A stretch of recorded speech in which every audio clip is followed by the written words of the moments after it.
E o caso da China é um caso diferente. As pessoas falam, a China é o comunismo que deu certo. Só que a China não é um comunismo. A China é um regime que é totalitário, basicamente. Bom. Você tem o poder centralizado no Estado, e o Estado ele pode fazer tudo o que você quiser. E agora parece que está centralizado no Xi Jinping, né?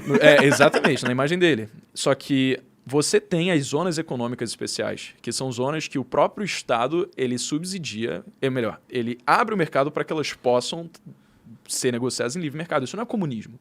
O comunismo, muitas pessoas não sabem disso. Acabam confundindo socialismo com comunismo, com anarquia. Basicamente, socialismo é quando você tem um Estado que ele é detentor dos meios de produção. Então, Marx chegava e falava, os proletários eles vão se revoltar, pegar armas e depor os detentores dos meios de produção, os empresários. E aí, os empresários, eles basicamente iam deixar de existir. Quem ia tomar conta dos meios de produção seriam essas pessoas, os proletários, que iriam formar, né, com o Estado. Eles iam dizer o que ia ser produzido, se ia ser quantos sapatos ia produzido e tal. É que eu conversei com um socialista, na verdade, comunista, ele disse que ele é totalmente a favor do mercado. Olha só. Eu acho que tem umas vertentes do comunismo aí que estão mudando. Eles vão ser uma fractais, né, cara? Eles estão se adaptando à modernidade, né? Porque eu acho que já não dá mais pra você discutir que é preciso o mercado, assim, sabe? Cara, mas o socialismo clássico, ou seja, o ideal marxista é isso. E aí o socialismo, ele seria o caminho para chegar no real ideal marxista, que é o comunismo. Que é basicamente um lugar onde não existe Estado, onde tudo é de todos. Então, na cabeça de Marx, se tudo é de todos, então todos são ricos, né?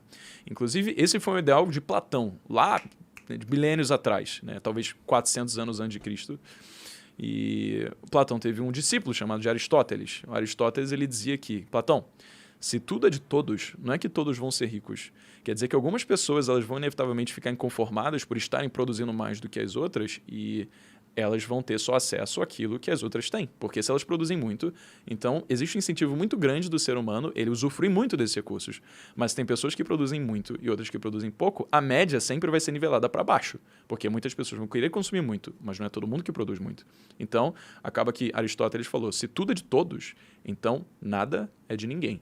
Você tem uma repartição de pobrezas, porque inevitavelmente diferentes pessoas vão ter diferentes tipos de níveis de produtividade. E isso foi exatamente o que, se a gente levar para o marxismo, foi onde Marx errou.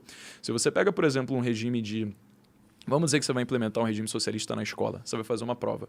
O monarca estuda pra caralho, velho, você tira um 9, só que o teu amiguinho tirou um 5. E aí teve outro amiguinho que tirou um 3. E aí o regime socialista na escola funciona assim. Todo mundo vai pegar essa nota e vai dividir entre a quantidade de alunos. Então, a média geral da turma vai ser repartida em que está ali. Na verdade, a tua nota ficou em 6, né? Nesse primeiro momento. Aí você vai olhar para aquilo e falar, eu tenho que estudar ainda mais para conseguir compensar a falta de estudo dos meus amiguinhos. Você pode pensar do lado positivo. Fala, olha lá, fiz o cara passar, sou foda. Você pode ter isso também.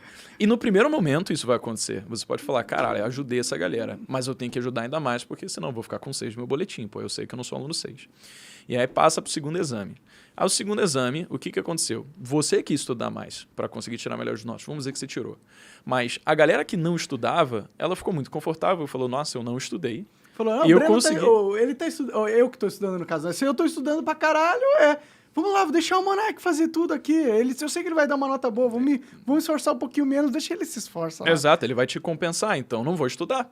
E aí, ao não estudar, ele acaba tirando uma nota pior ainda. E o resultado final nesse segundo exame, você estudou mais, a sua nota foi até melhor, mas a média geral da turma caiu ainda mais. É questão de tempo até você começar a ficar frustrado, porque você vai ver que o seu esforço, ele não está se referindo naquilo que você está colhendo, ele não está se refletindo naquilo que você colhe. Sim. Então, eventualmente, você vai jogar pro alto e falar, cara, quer saber, por que eu vou estudar se tudo que eu faço não compensa, só vai diminuindo? Pode crer. Então, é isso que acontece em um modelo socialista. Se você tem um Estado que ele vai repartir igualmente os recursos que a sociedade produz, ou então se você tem um regime comunista, sei lá, onde nem existe Estado, e todo mundo pode usufruir do que todo mundo produz. Inevitavelmente você vai ficar frustrado, porque tem muita gente usufruindo mais de você do que você está sendo capaz de, por exemplo, do que as pessoas em si estão produzindo para você usufruir delas. Então, existe uma injustiça intrínseca a isso, sabe? É justamente isso. O comunismo, teoricamente, ele foi feito para ser uma sociedade justa. Mas existe muita injustiça nos princípios do comunismo pela psicologia humana e a forma como a gente trata com as coisas. Fora que o mundo não funciona se você não tiver propriedade sobre as coisas, tá ligado? Não tem como que o Elon Musk ia criar a Tesla se nada fosse dele. Ele ia estar montando o carro ali, na metade do cara falou, sai daí, agora é minha vez. Falou, não, mas eu não terminei o carro. Não, mas é tudo de todo mundo. Mas peraí, eu preciso disso pra fazer... Cara, é tudo de todo mundo. Vai embora, agora não é mais sua vez. Exato. E a gente não quer ter nada, porque a gente precisa de pessoas com propriedade para poder fazer o que quiser com essa propriedade e assim criar novas tecnologias e produtividade, o caralho. Né? Que é um exemplo claro disso, de como você violar a propriedade privada é a perdição do país. Você pega a Argentina. A Argentina, em 1896, era o país que tinha o maior PIB do mundo. O maior PIB per capita do mundo. Per capita. Olha que doideira, né? Que doideira, né? Um país, né, da América Latina. Aqui do lado, podia ser. Ele tinha uma renda per capita que era 2 vezes maior que os Estados Unidos. 5 vezes maior do que a do Brasil, sabe? Em média, ganhava 30... Um argentino, ele ganhava 30% a mais do que um francês. Então, você teve 30% naquele período, lá no século XIX, de população argentina que era composta por europeus, em busca de melhores salários e oportunidades de vida. Que bizarro pensar nisso. E por que isso aconteceu? A Argentina, ela tem uma geografia muito peculiar. Se você pega, por exemplo, a história do mundo, olha o que aconteceu aqui. No momento em que tinha Pangeia, todos os continentes eram juntos. Só que, eventualmente, as placas tectônicas começaram a separar esse continente. E aí, a América Latina, ela se chocou com uma placa chamada de placa de Nazca. E aí, quando você tem esse choque entre duas placas, o que acontece é que cria aquelas...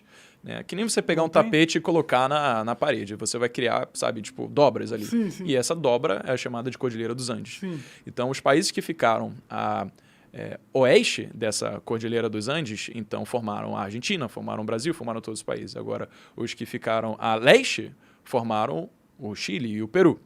Olha que doideira. A Argentina, ela começou a ter um sistema hidroviário que vinha lá da Cordilheira dos Andes e desembocava no Oceano Atlântico, cruzando todo o seu país e se unindo a rios que são extremamente estratégicos, o Rio Paraná, por exemplo, então o Rio Tietê, o que fez com que ele tivesse uma possibilidade de transitar mercadorias muito facilmente em relação a cidades locais e também globalmente, porque desboca no Rio de la Plata que sai ali para o Oceano Atlântico. Pode crer. Ou seja, estrategicamente, geograficamente, a Argentina é um dos países que foi mais abençoados para realmente ser um país extremamente próspero. E foi exatamente isso que aconteceu naquela época. Um país de clima temperado, com muita produção, rico em commodities, acabou se tornando o país com o maior PIB per capita do mundo lá em 1896. Faz sentido. Então, o que aconteceu? O que aconteceu é que, eventualmente, lá em 1940, chegaram alguns governantes, desembocando em um específico chamado de Juan Domingo Perón, que começou a ter muito cuidado, de fato, e interesse com a população. Então, muitas medidas bonitas, né? Então, se você deve ter ouvido falar do 13º salário, você deve ter ouvido falar sobre auxílio-desemprego, todas essas coisas eles são medidas que aconteceram no peronismo, né? Muito junto com o período de Vargas aqui. E o que aconteceu foi... O excesso de medidas assistencialistas fez com que, eventualmente, o Perón ele precisasse ter controle de os setores que ele diziam que eram mais estratégicos para a Argentina no geral. Então, ele nacionalizou várias indústrias. Indústrias que antes estavam na Constituição como propriedade privada inviolável. De repente, ele falou a propriedade privada não vai ser mais inviolável. Ele deu uma de Alexandre de Moraes, então. Ele basicamente fez, vamos socializar tudo. E ao fazer isso... você basicamente afasta uma fonte de capital que existia na Argentina, que era capital estrangeiro. Então, a Argentina fez em Buenos Aires a primeira ferrovia da América Latina. 55 anos depois chegou de São Paulo, só para você ter noção da disparidade de tempo. Por isso que ele usou argentino, zoa com nós, né? Porque eles foram muito superiores durante muito tempo, de fato, sabe, em relação ao Brasil. Mas, ao nacionalizar todas essas indústrias e ao tornar algo que estava escrito na Constituição, que era a propriedade privada inviolável para algo que é violável, o que acontece com o capital estrangeiro? Deixa de ter confiança. Se você pode eventualmente investir numa empresa que ela vai ser nacionalizada e se tornar ineficiente, por que você vai colocar seu dinheiro ali? Então o capital estrangeiro começou a sair do Brasil. Aí aconteceu a Primeira Guerra Mundial, depois aconteceu a Segunda Guerra Mundial. O Império Britânico, que tinha mais relações comerciais com a Argentina, cortou completamente laços com a Argentina para se recuperar da crise da Segunda Guerra Mundial. Então, eventualmente, governos extremamente sociais, com as melhores intenções em mente, acabaram gerando resultados catastróficos, fazendo com que o país mais rico da América Latina, eventualmente, assumisse o segundo lugar do pódio para o país mais miserável da América Latina, só atrás da Venezuela, basicamente. Então, medidas populares, assistencialistas, cheias de boas intenções, criadas por governos como o de Juan Domingo Perón, foram justamente aqueles que trouxeram os piores resultados no longo prazo, sabe? Isso que é o que acontece com o excesso de intervencionismo no governo. Medidas displicentes de despejamento de dinheiro na economia, sem que você consiga trazer a produção de riqueza, de fato, para alcançar isso.